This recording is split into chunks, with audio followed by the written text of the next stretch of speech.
is called domain and range. And we've already defined domain and range in section 3.1, so I'm not going over that part again. And what I do want to talk though about is some functions that we have to pay particular attention to in regards to their domain. Many functions will have a domain of all real numbers, and these are functions you're familiar with. For example, we have f of x equals 2x squared plus 3. Well, you know this is going to be a parabola when you look at the graph. I can pick any value I want for x, any real number, so this particular function would have a domain of all real numbers. F of x equals 3x minus 1. So hopefully you recall that that's going to be a linear function, and the domain is all real numbers. F of x equals 2x cubed. A cubic function is going to have a domain of all real numbers. So those are ones that we don't really have to worry about. However, some functions will have values of the domain that must be excluded. And there's certain functions that we can watch out for. One of them is rational functions. When you have a rational function, so we have a fraction, you have to make sure that the denominator is not equal to 0. If you have an even root, like a square root or a fourth root, then the radicand, which is the part underneath the radical sign, the root sign, the radicands of even roots must be non-negative. And you might wonder, well, what do you mean by non-negative? Why not just say positive? Non-negative would include 0, and 0 is okay for an even root. The radicand can be 0 or it can be positive. So then one way we say that is it's non-negative. And the other function that you want to pay particular attention to is a logarithmic function. It wouldn't matter what log base it was, if it was common log with just a base of 10 or natural log or any other log base, the input must be positive. So those are 3 particular functions that you really want to pay attention to because we're going to have to take a special look at those domains. So for example, for this first problem, find the domain of f of x equals x plus 3 over x squared minus 3x minus 10. Well, we see right away this is a rational function. So the denominator cannot be 0.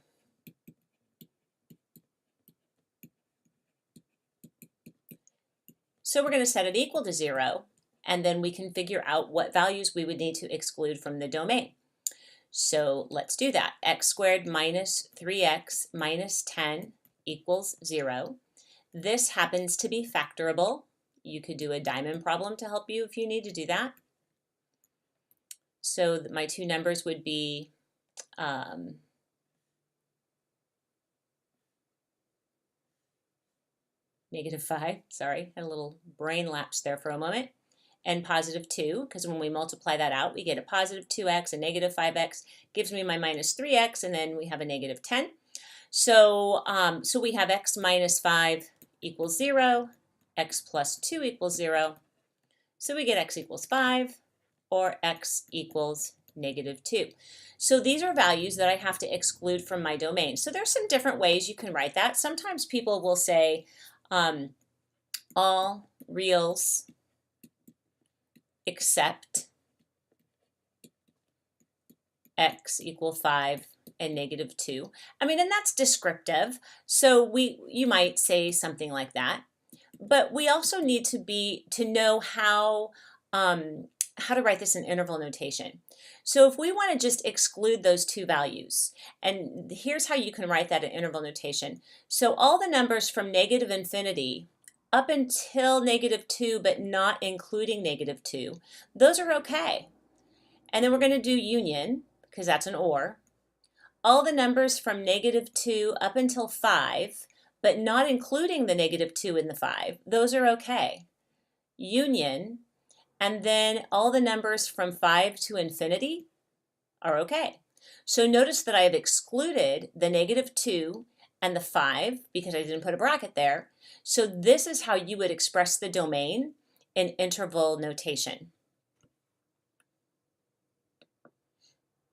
All right, another type of function is, this is an even root because we have a square root. So remember for that one, the radicand has to be non-negative. So what do? Well, we take the radicand and we say this has to be greater than or equal to 0. And we solve that.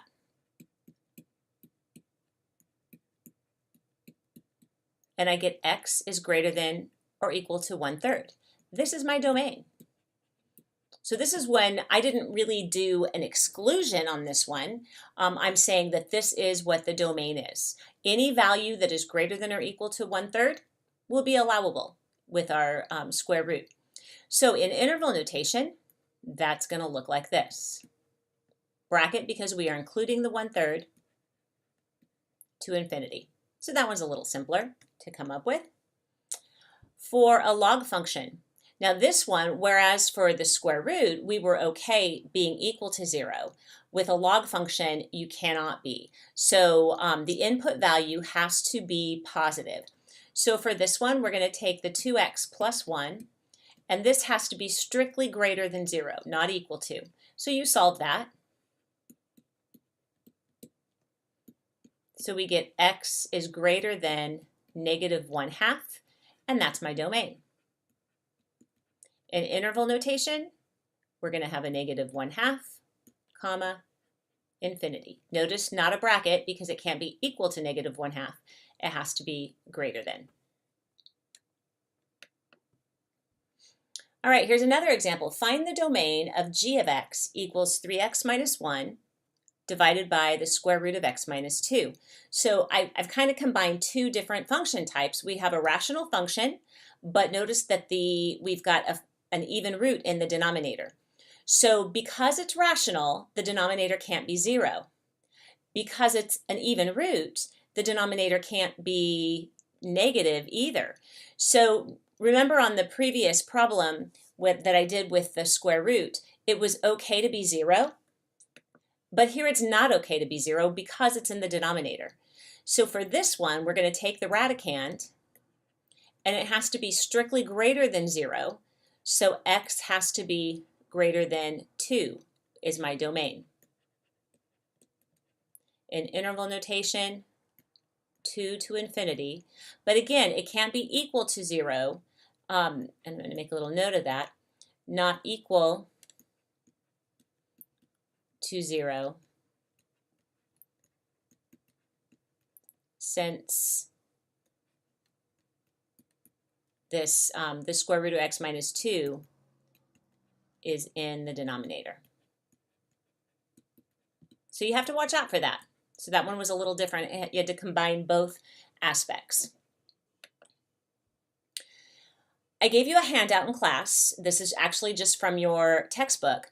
And these are parent functions. We've actually seen all of these before in Algebra 2. So we're just going to identify, and you can write these right on your handout, and we're going to write down the domain and range of all the parent functions. So this first one is actually f of x equals a constant, where c is just that constant. And here they've shown you f of x equals 2 as their example. So for that, the domain of this, you can choose anything. Now be careful when you have a table of values and you look at this and think, oh, the domain is -2, 0, and 2. No, it's not, because we're actually graphing this horizontal line, and we could choose anything for x. So for the domain, it's all real numbers. So I'm going to use this symbol kind of to represent all real numbers. And for the range, and this is going to depend on whatever the value of c is. So I'm going to use a c because it depends on what constant you used. So whatever that would be your range. For the identity function, and this is written in function notation in Algebra 2, I believe we wrote it like this. So we would have, for the domain, again, you can tell from looking at the graph that it covers all real numbers. So our domain is all real numbers, and our range, notice that the arrow goes up, the arrow goes down, it covers everything. So our range is also all real numbers. The absolute value graph, we can choose any value we want, any real number, and substitute it in for x. And so the domain is all real numbers. However, this time the range is not all real numbers. For our parent function, notice that y is greater than or equal to 0. For a quadratic function, the domain and range is actually the same as the previous problem. So for our range, we have y greater than or equal to 0. For a cubic function, domain, once again, all real numbers because none of these have restrictions. And our range, and there's not really a reason why I'm putting it in one box and the other than there's space on my paper.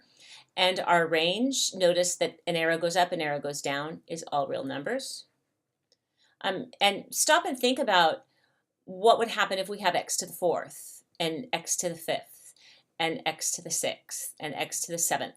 And as far as the range is concerned, because that we'll be talking about that later. Here we have the reciprocal function, which is a type of rational function. You can see we have 1 over x. Well, you can see now that we don't have, the domain is not all real numbers because this is like it's a rational function, and so the denominator cannot be 0. So for our domain, and we can do this in, if we do this in interval notation, and I didn't do the other ones, actually let me go back and talk about that in interval notation. Especially down here, if you're writing the domain and range in interval notation, I'm sorry, if you're writing all real numbers, remember that you're saying that that's negative infinity to infinity. So this is the interval notation that would be equivalent to all real numbers. So I just want to make sure you are aware of that. And here we would have, for the range here, we could write that in interval notation. We would write that as, oops, that needs to be a bracket. So we would have bracket, comma, infinity. Whoops, I forgot the 0. Alrighty. Here, same thing. We would have a bracket with 0, comma, infinity.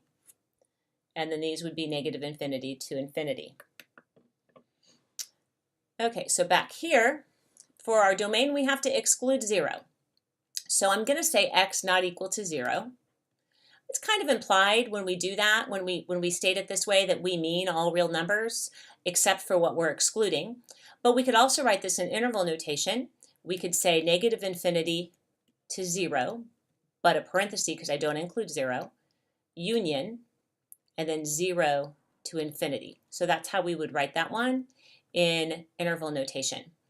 And for the range, now we are going to talk a great deal about rational functions later on in the course. Right now, it's enough if you can get the range from looking at the graph, and you can see that the y value is never 0. So we're going to say y not equal to 0. And in interval notation, negative infinity to 0, union 0 to infinity. So we can list it that way. If we have the reciprocal squared, notice this is still a rational function, so we still have to exclude 0 from the denominator. So for my domain, I'm going to use the same one that we had before, negative infinity to 0, union 0 to infinity, and the same is true for the range, so I'm going to just do domain and range. Square root function. Well, we talked about this one. It's okay to be 0, but it can't be negative because this is an even root. So for our domain, we're going to say x is greater than or equal to 0. In interval notation, it would look like this. And notice our range is also, for our parent graph anyway, is y is greater than or equal to 0. And in interval notation would look like this. The cube root function, now if you take a look over here, you'll realize this time it's okay. This is an odd root. You can take the cube root of a negative number. Think of the cube root of negative 8. You get negative 2 because negative 2 cubed is negative 8. So for the domain, it is all real numbers, which remember is negative infinity to infinity. And for the range, it's also all real numbers, negative infinity to infinity. Now, you'll recall from Algebra 2 that we can make transformations to these graphs, in which case the range is going to change, and on some of them. So we will be doing that later on in, I believe, this chapter. It's also possible to find the domain and range from a graph. So here I don't even have the function, although you might look at this and recognize what it is. So if we wanted to talk about the domain and range here, now clearly the domain, it's like a parabola, but I've kind of cut it off at a certain point. So to get the domain, you want to be able to concentrate on the x values. So if you want to focus, you can kind of focus on the x-axis. So we're going from here, and it looks like we're going to continue to go on from here. So for my domain, I'm focusing on the x direction. So I can see that the smallest is -2. Notice I'm counting by ones. So the smallest is -2, but not including -2 because I have an open circle. So I'm going to write that as -2, comma, and then it goes on forever. So I'm going to have -2, comma, infinity. And to get my range, I'm going to focus this direction to get my range. And notice that I don't go below 0. So 0 is our lowest, and it can be 0. So we're going from 0, and then see the arrows going up, so it's going to continue to rise. So we have from 0 to infinity. So those are in interval notation. Of course, you could always write y is greater than or equal to 0, and this domain would be x is greater than -2. Okay, so here's another one. So let's talk about the domain.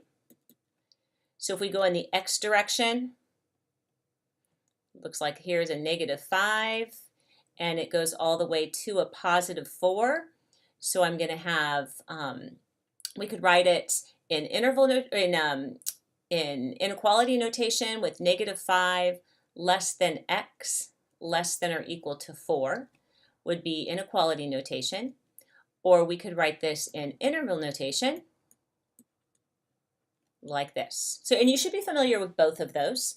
And for the range, the lowest, now remember the range, you are looking this direction. And I start at the bottom. Just like with the domain, I start at the left where the numbers are smaller, and then I move that direction. Well, I guess we didn't keep going though. So here, the lowest it goes is -5. So I have -5 less than y. And the highest it goes is a 1, 2, 3, 8. So a +8. So, and it can be including that. So there is in inequality notation, interval notation would look like that. Now I have a question over here. Is this a function?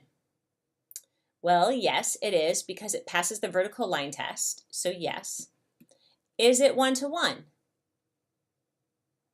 And you should be thinking no, because it does not pass a horizontal line test, because remember it would pass through more than one point at a time, which tells me that the y values repeat. So that is a no. Review from last section. Okay, so let's find the domain and range here. Now notice this one is in pieces. So to find the domain, I'm going to concentrate on the x values. So notice that this arrow goes to the left, so it's actually everything here to here. And notice that where one of them leaves off, the other one picks up. And I have a filled in circle for one of the values, and the other one is open, so I can keep going. And this point right here, not a problem because it's still defined right there. Keep going. And my arrow goes to the right, so I keep going. So my domain, I can see, is all real numbers, or in interval notation, -infinity to infinity. Then my range. So my range, I can see that I have arrows going down. So I know it's going to go down there. And then it comes up here. And you might look at this and say, uh-oh, it jumps. But take a look over here. My y values are covered in this little piece here. So I can keep going. And then it stops here. Now, even though there's an open circle here, so you might look at that and say, oh, I can't include the height of 4. But yeah, I can include the height of 4 because it's defined right here on this horizontal segment. So for my range, I'm going to have y is less than or equal to 4, because you can see that's the highest it goes, and it goes below that. And in interval notation, I would have negative infinity, comma, 4, and then a bracket. So that's how you can kind of think about the domain and range from a graph. This is the same graph, and notice that this function seems to be in pieces, and it looks to be made up of 3 separate linear pieces. So let's find the equation for each piece and note the domain for each. Actually, this might be a good thing for you to try on your own, but I think I'm going to go on to another problem. My video is getting a little long, and I want to cover another topic here. So we might come back to this in class the next day. So I want to make sure that you know how to graph a piecewise function. So, and we did these in Algebra 2. You want to take a look at both pieces and think about what you expect it to look like. So we know that this is going to be a parabola. Hopefully you even know that it's the parent graph lowered by 2. And we know that this is going to be a line. So my graph is going to look like a parabola for a portion of it up until 1, from negative infinity until 1. And then at 1 it's going to change. So one of the things I like to do when I'm looking at this is I like to look at this breaking point. And I'm just going to draw a vertical line at 1. And think of this like a wall. So when I draw my 2 pieces, I can't cross that wall. I'm going to have a parabola to the left side because that's where x is less than or equal to 1. I'm going to have a line on the right side. And I like to do a table of values with this. So I'm going to pick some values for x and f of x. And when I do this, I'm going to, I have to have 1 in both tables because I have to see what's going to happen when it's 1 and see if they connect or not. Now one of these 1's is going to be an open circle and one's going to be a filled in dot. The one with the equal to part is going to be filled in, and this one's going to be an open circle. So I usually just make a note. This is a note to myself, so when I graph them, I can make sure I get that right. And then you can just pick a value. So pick something smaller than 1. You could pick 0. You could pick -1, something smaller than 1. You don't have to do both of them, I will. And then pick something bigger than 1. I'm going to pick a 3. And now I'm going to substitute those values into the whichever piece I want to do. So I'm going to plug these 3 values into this x squared minus 1. So if I square a -1, I get 1. Minus 2 is -1. 0 squared minus 2 is -2. And 1 squared minus 2 is -1. If I plug a 1 into my linear equation, I get 3 minus 2 is 1. And 9 minus 2 is 7. So now I'm going to plot these points. Now remember, I'm expecting this to look like a parabola on this side. So if I plot the point -1, -1, and 0, -2, and 1, -1 with a solid dot, that was my reminder. I know it's a parabola, so I know it's going to go, okay, this could be hard for me to draw here on this. Okay, that was not very good, but you get the idea. I could have plotted more points and made it look prettier. And then on the other side, I need to plot 1, 1 with an open circle and 3, 7. Remember, this is supposed to be a line, so I anticipate seeing that. Well, of course, I only had 2 points. If you really wanted to be sure, you could draw another point. And then I'm going to connect that. Don't cross the wall. And there's your graph. So the domain. Notice that along my x-axis, I'm going to cover all the values because really it was just this one that was in question. So all real numbers. And for the range, even though there's a gap right here, it's covered right here, so I don't have to worry about the gap. And the lowest value it is -2. So we have y is greater than or equal to -2, or an interval notation, it would look like this. Okay, sorry, I know that was a little long, but I think we've covered everything that we needed to cover.